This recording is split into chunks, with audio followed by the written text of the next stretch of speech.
Okay, so for my speech, I've decided to do it on small group problems, and I have my family here with me to help me out today. There they are, so you know they exist.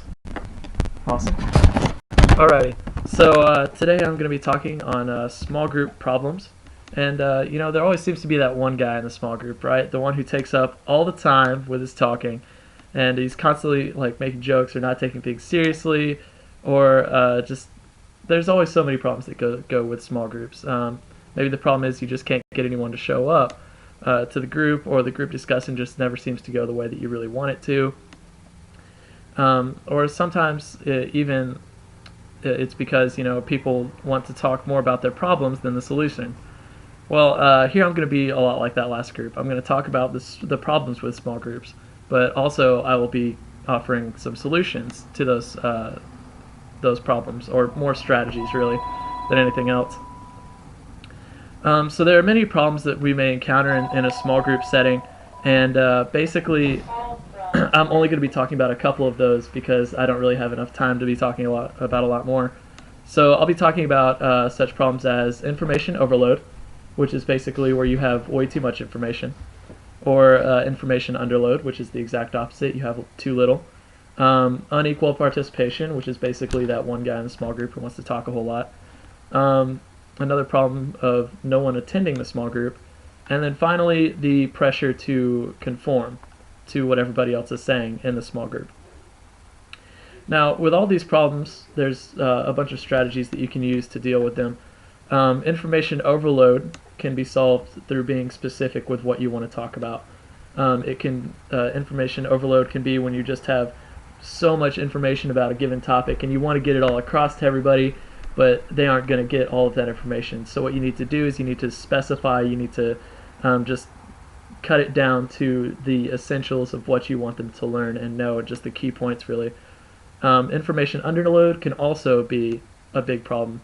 If you don't have enough research, or you don't know enough about the topic that you want to have the small group on, then people might ask you questions and you don't have the answers, and then the small group falls apart very quickly.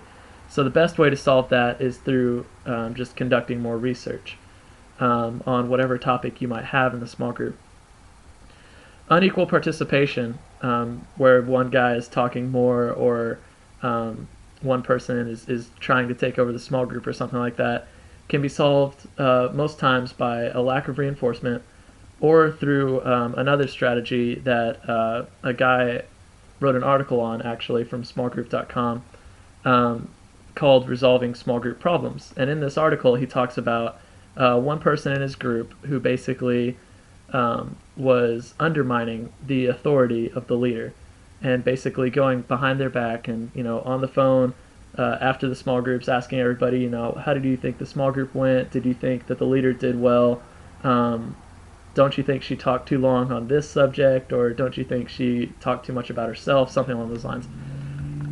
So basically how he resolved it was one mistake after another for him, as he says. And so basically he says what he should have done is he should have let the leader of the small group handle it with that person specifically first, and basically just use the model of Matthew 18, where Jesus says to basically go yourself before the brother that you're having problems with and see if you can work it out. If you can't, then bring 2 or 3 witnesses with you and try and work it out that way.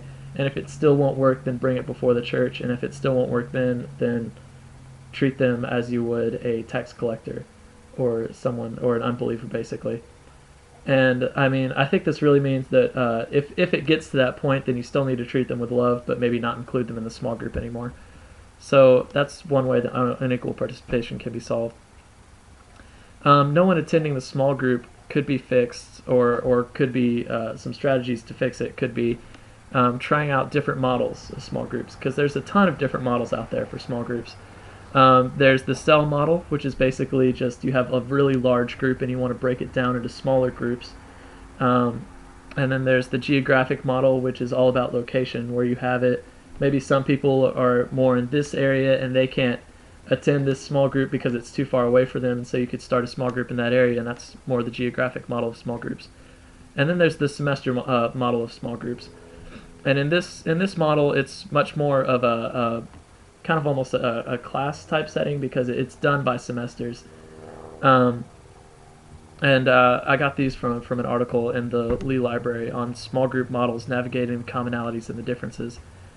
And then finally, the pressure to conform to the small group can be solved through a devil's advocate, which I really enjoy. I love being the devil's advocate. That's a lot of fun. If y'all don't know what a devil's advocate is, it's basically someone who goes against the group norm in order to basically get more discussion out of the points. So with all of these small group strategies, there can also be some positives and some negatives to them. Like, for instance, the leader might exercise too much control over the group when implementing these strategies. But this can be avoided, and there's a great article on it from smallgroups.com called Show Them How. This can be basically avoided through leading by example. If you want them to listen more, then listen to them, and stuff like that.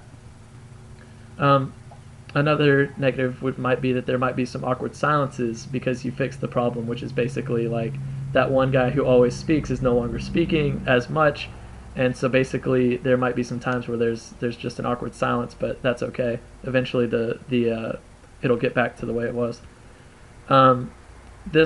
These strategies do also protect from the group getting too large, especially if you're implementing the cell model, so that way you can just break off into smaller groups. If not implemented wisely and with grace, these fixes can also backfire. So you need to be very careful on how you implement them, use wisdom, make sure that you seek counsel and from experienced small group leaders and that sort of thing. This does allow the leader greater control over their small group, though, and it allows them to kind of have more control over what they say, what the people learn, and that sort of thing, which is good. And it allows for greater discussions of topics, which is always great whenever you have a great discussion over a topic that you want them to discuss. So even though there might not be any way to truly change that one guy or make your small group flourish automatically, there are many different strategies for dealing with all of these problems. Each strategy is specific to those different problems, though. So in reality, the first strategy that must always be implemented is knowing that there's a problem. Small groups can be very effective in helping others and in solving problems, but first, the leader of the group must understand the groups in and of themselves can have problems as well before they solve any others. These problems need to be dealt with through specific strategies in order to move the group in a positive direction. And so that is my speech on small group problems.